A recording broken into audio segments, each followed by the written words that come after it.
Bonjour, je vais reprendre mon séminaire après quelques mois d'arrêt. Ceci est lié au fait que il me fallait quelque temps pour avancer dans ce que j'ai appelé dans l'annonce du séminaire comme étant un plus PLUS, qui est aussi un plus au niveau du son. Et toute la question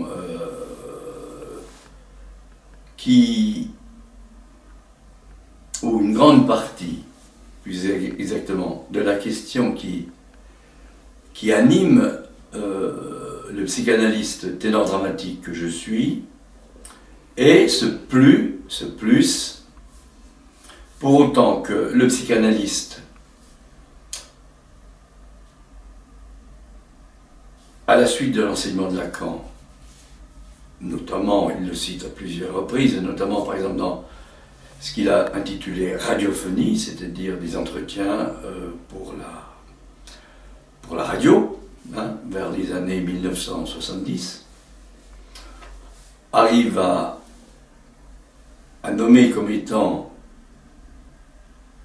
ce que Descartes, au début du XVIIe, dans son cogito, célèbre cogito cartésien, je pense donc je suis, donc dans ce que Descartes, lui, n'omet pas de préciser, sans trop savoir d'ailleurs ce qu'il précise, dans une petite note,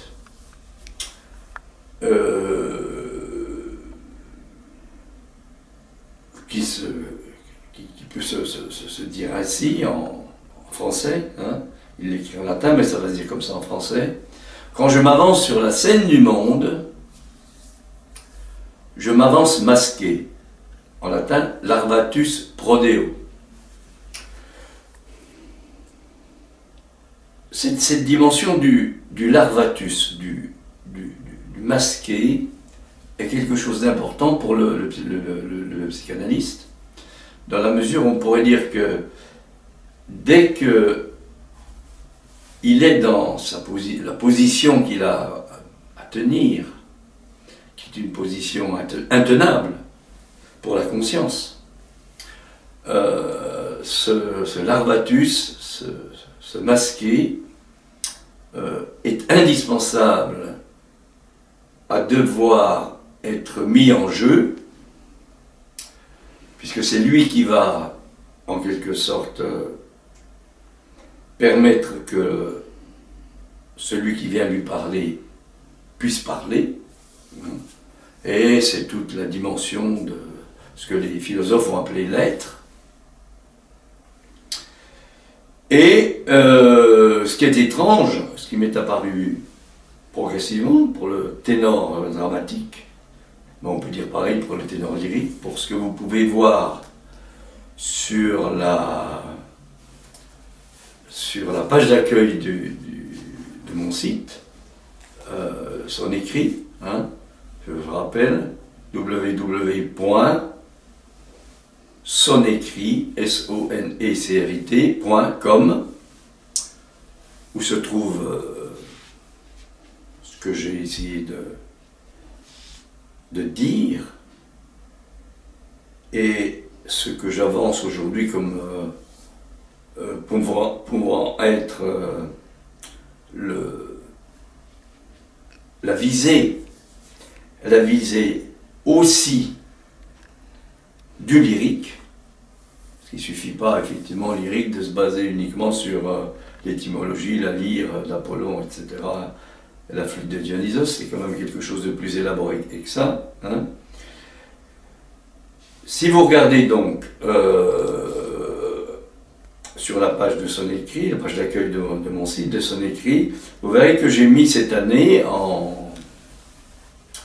et vous pourrez entendre Franco Corelli, qui est un ténor dramatique justement, chanter Nessun Dorma, qui est donc un opéra de Puccini, un aria d'un opéra de Puccini, qui s'appelle Turandot, et vous pourrez voir effectivement que En fait, cette dimension du masque, elle est indispensable pour que la voix puisse transmettre quelque chose de ce qui traverse le corps. J'insiste bien, je parle de mon expérience de ténor dramatique. Je ne sais pas si c'est tout à fait pareil pour un chanteur lyrique léger, pour un ténor léger, mais dès qu'on parle de dramatique, soprano ou ténor, baryton, je ne sais pas, donc je ne vais pas porter d'avis. Bien que quand je fais des vocalises, de toute façon, il est évident que c'est la même chose qui est en jeu, hein, et que je descends dans le registre du médium, mais aussi dans le registre basse, hein, pour autant que je fais partie de ceux qui ont une grande voix, puisque j'ai un ambitus de 4 octaves, et je chante donc sur 2 octaves. Bon, alors tout ça pour dire, ce que je veux dire par là, c'est que si le psychanalyste peut et doit, mais c'est un devoir qui n'est pas une nécessité, ce n'est pas un ordre. Hein. Doit, c'est le fameux Soll, Ich werden de Freud, doit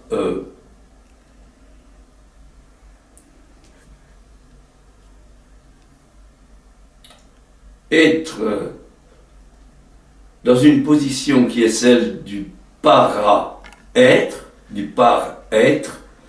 para en grec ça veut dire à côté, hein, à côté de l'être, que parfois Lacan appelle le désêtre d'ailleurs. Si le psychanalyste aide dans cette position-là, le chanteur lyrique, et notamment, je reviens, je vais dire le ténor dramatique que je suis, donc j'insiste bien, je parle de mon expérience. Ce que je vais vous dire, ce plus en question, effectivement, vous n'allez pas le trouver comme ça dans les manuels, il n'y a aucune raison d'ailleurs qu'il existe dans des manuels de chanteurs ou d'art de chanter. Pour la bonne raison qu'il n'y a pas cette double expérience et ce nouage des 2 expériences dont j'ai déjà parlé l'an dernier. Plus on va monter dans les aigus,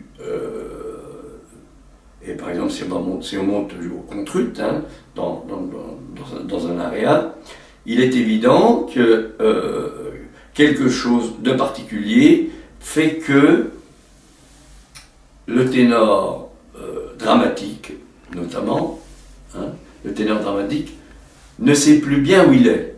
Et il ne faut surtout pas, j'insiste là, c'est exactement pareil dans la technique, enfin dans la technique, dans le travail de l'inconscient, il ne faut surtout pas effectivement penser à la note au moment où on la chante, de même que si quelque chose de l'inconscient peut soudainement traverser le fait,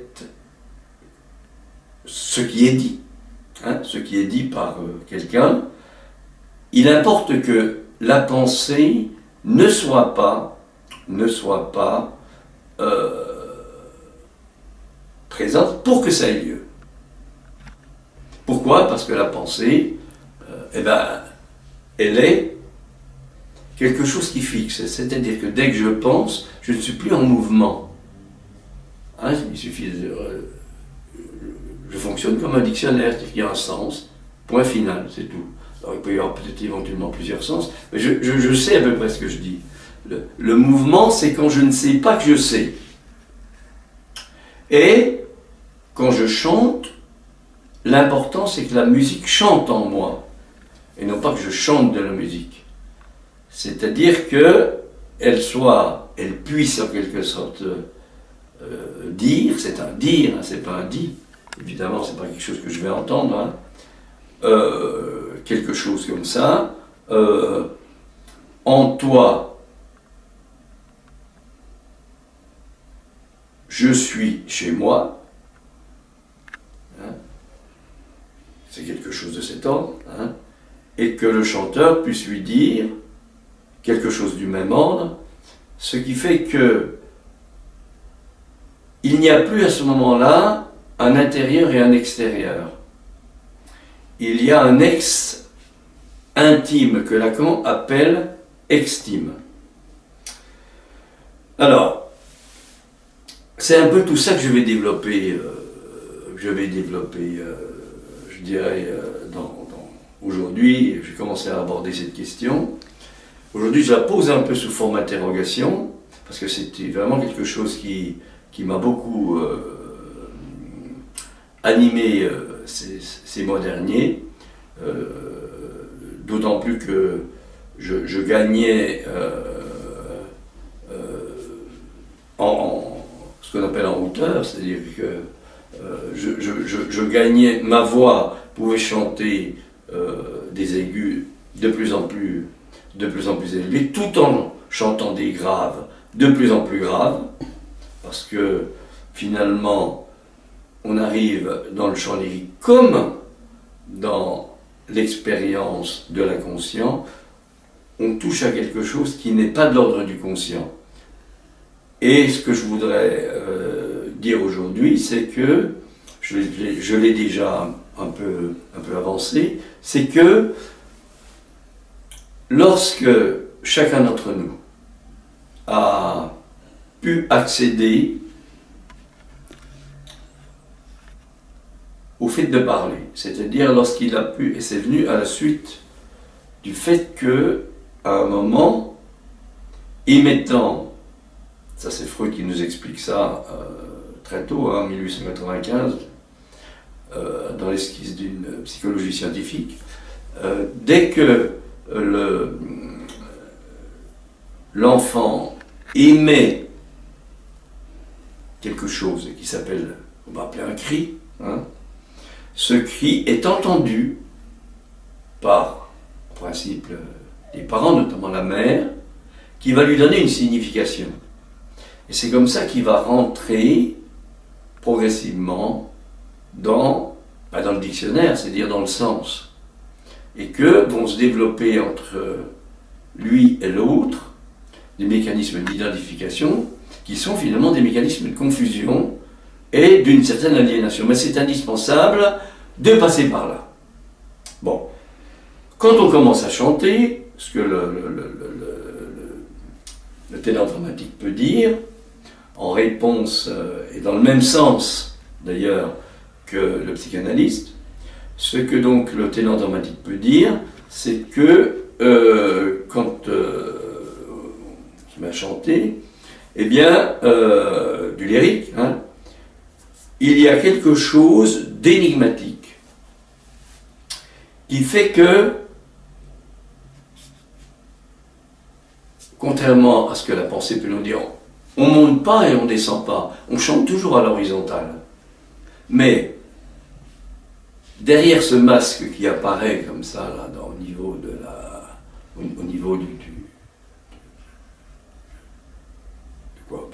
sa face, hein, c'est ça. Derrière le masque là, quelque chose se met.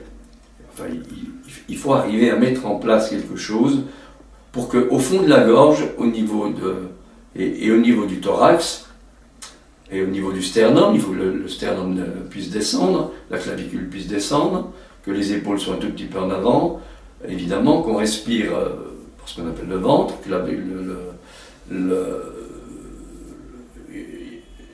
pour autant que l'important c'est de créer une compression pour arriver à ce que l'air ait une certaine fréquence pour émettre des sons. Bon. Alors, l'énigme que le chanteur, que le ténor dramatique peut poser au psychanalyste, quel rapport ceci a à voir avec ce qu'on appelle le signifiant? Le signifiant, ça n'a aucun sens. Ou plus exactement, c'est du son qui est ouvert à tous les sens. Le signifiant, ça ne s'écoute pas, ça s'entend. Quand on écoute, on comprend. Et quand on comprend, on est pris par l'histoire, donc on devient sourd en quelque sorte. On croit qu'on entend, qu'en entendant plus exactement, on est tout à fait dans le coup, alors que, justement, on n'est plus dans ce que Freud a appelé l'attention flottante, c'est-à-dire le fait que tout à coup, quelque chose, où? Mais c'est ça, voilà, là, dans la bouche, dans le cavum, au niveau de l'arrière-langue, au niveau du larynx, au niveau d'une certaine position de hauteur du cou, au niveau d'une certaine même résonance à l'intérieur du crâne, fonctionne pour que, par exemple, au lieu de dire embarrassé, je dise embrassé. Ça se joue à peu de choses, c'est évidemment pas prévu, c'est-à-dire qu'il faut que quelque chose qui ne cessait pas de donner du sens, là c'est du côté du psychanalyste, hein, du côté du chanteur lyrique, du côté du ténor dramatique que je suis, quelque chose qui ne cessait pas de toujours me mettre dans une position où, quand je chante comme je parle, c'est-à-dire que, vous avez pu vous en rendre compte, quand on parle, souvent, la fin de la phrase tombe, quelque chose tombe. Je ne suis pas tout à fait celui que vous pensiez. Voilà. En italien, c'est pas tout à fait comme ça. C'est peut-être pour ça que l'opéra, c'est sans doute pour ça. En italien, je ne suis pas tout à fait celui que vous pensiez. C'est pas tout à fait la même chose, si je veux dire. Et effectivement, l'opéra est né en Italie. Enfin, il est né, c'est encore une question. Bon.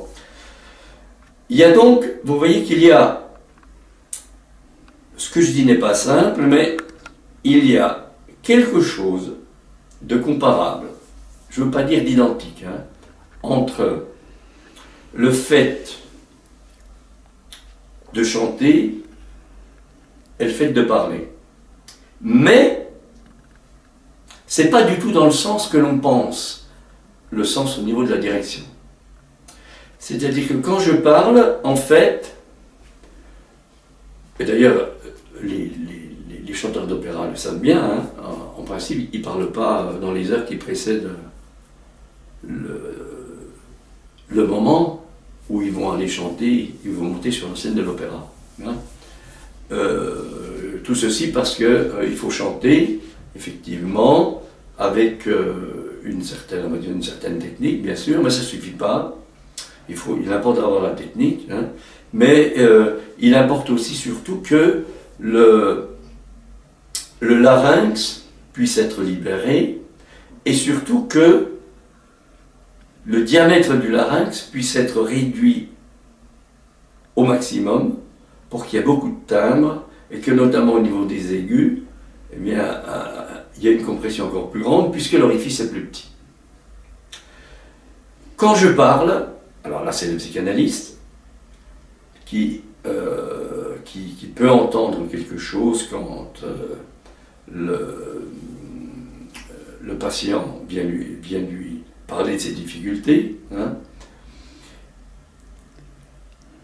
Il ne sait pas, le patient, le psychanalyste, est-ce qu'il le sait, ça dépend un peu de ce qu'il a traversé durant son propre périple. Il ne sait pas que quand il a accédé à la parole, et ça c'est important d'y accéder parce que c'est le début de tout ce qui va permettre l'acquisition des connaissances, hein, il ne sait pas effectivement que il y a eu un temps. Voilà, il y a eu un temps. Mais c'est un temps, on va dire, mythique. C'est pas un temps qu'on va retrouver encore que. Mais l'objectif, c'est pas de le retrouver, c'est pas de le démontrer. Parce que l'expérience du lyrique chez le ténor dramatique que je suis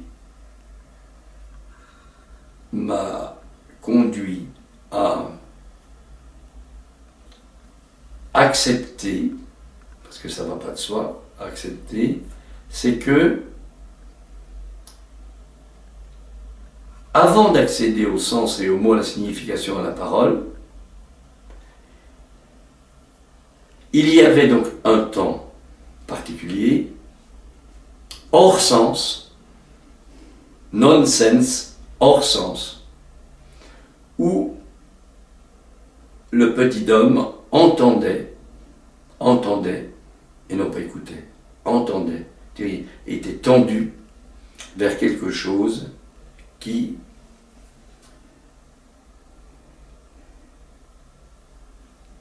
on ne peut pas dire qu'il l'a perdu, qui à un moment a cessé. Ce qui veut dire que c'est pour autant que, puisqu'à partir de là, quelque chose n'a pas cessé de ramener au niveau du sens, il importe que un jour, par hasard, par la fortune, au sens de la fortune chez les Romains, l'aléa, le hasard, quelque chose qui tombe, hein, lapsus linguae, c'est au niveau de la langue qui tombe, quelque chose soudainement se fasse entendre, c'est même pas fasse entendre, pour que un plus, qui est en même temps un plus, puisque ça ne cesse pas, ce qui ne cessait pas cesse, donc il y a bien un plus, chose qui n'est plus là, hein.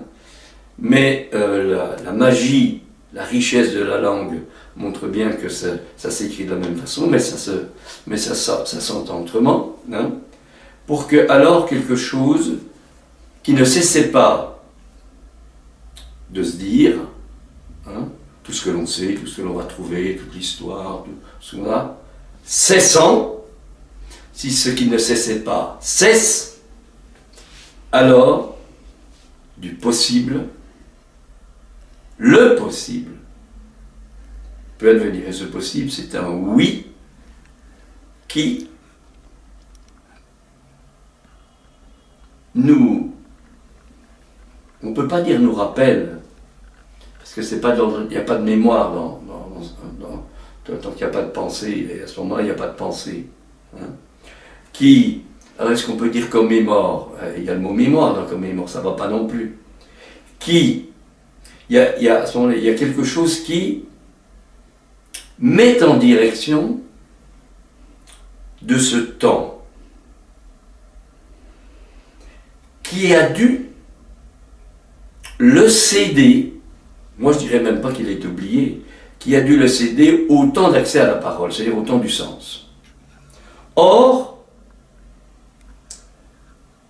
le psychanalyste, avec Lacan, peut dire que ce temps-là particulier, parce qu'il y a quand même quelque chose qui est extraordinaire, le seul orifice chez l'humain qui reste ouvert toute la vie, c'est quand même les oreilles. Et pourtant, c'est pas quelque chose qui s'entend forcément et uniquement par les oreilles. Il y a quelque chose d'énigmatique. C'est aussi pour ça que dans le titre de mon séminaire, j'ai mis l'énigme d'une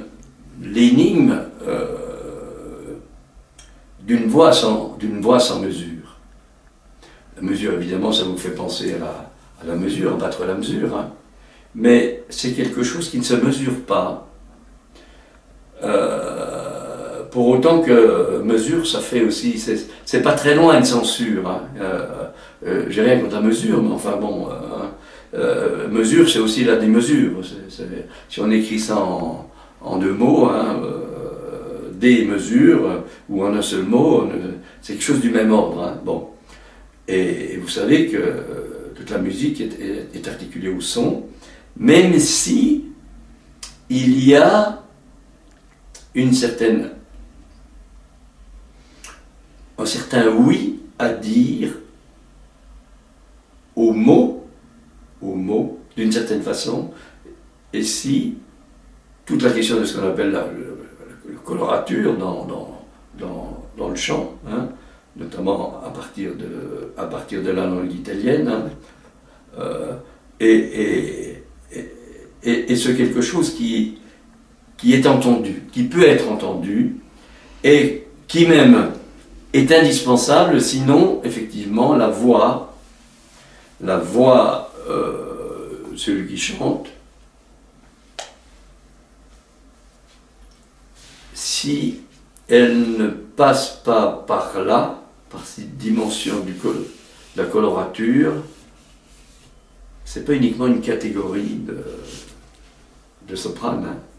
Je pense que c'est un certain mouvement particulier, enthousiaste, qui s'empare du corps et qui, lorsque on a trouvé ça, je ne dis pas on l'a acquis, on l'a trouvé pendant des années et des années en travaillant les vocalises, avec un professeur qui connaît bien cette question-là, eh bien,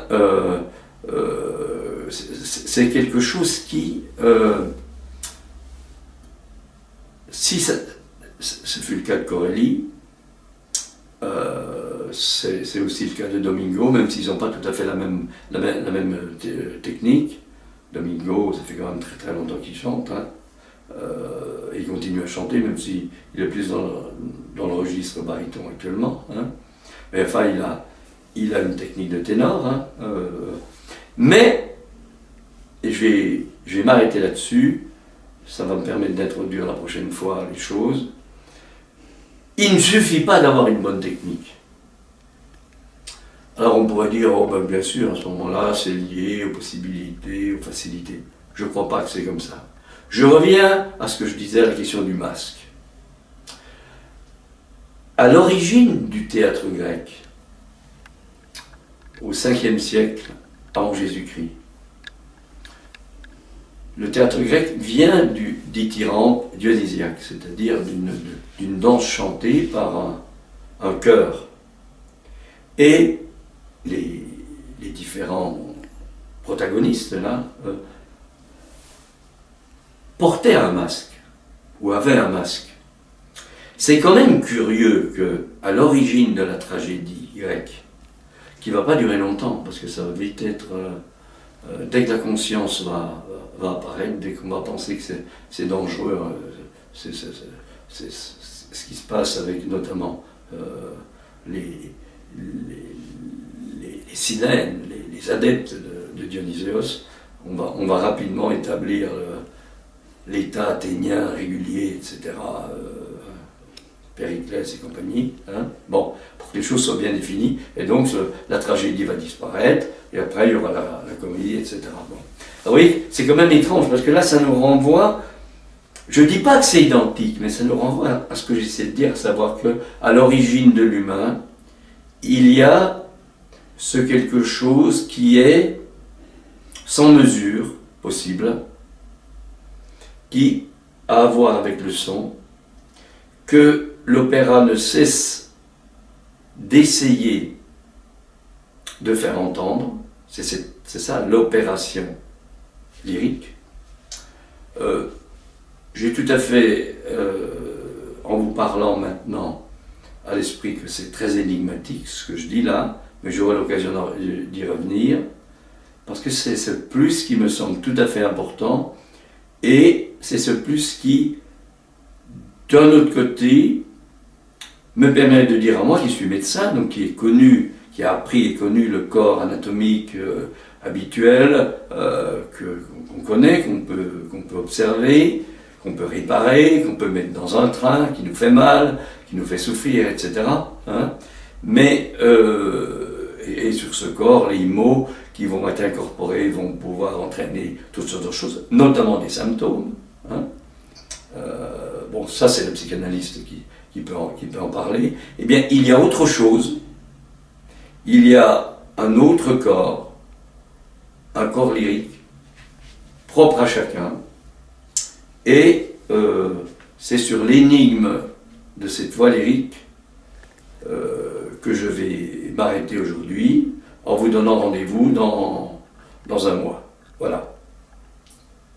Au revoir.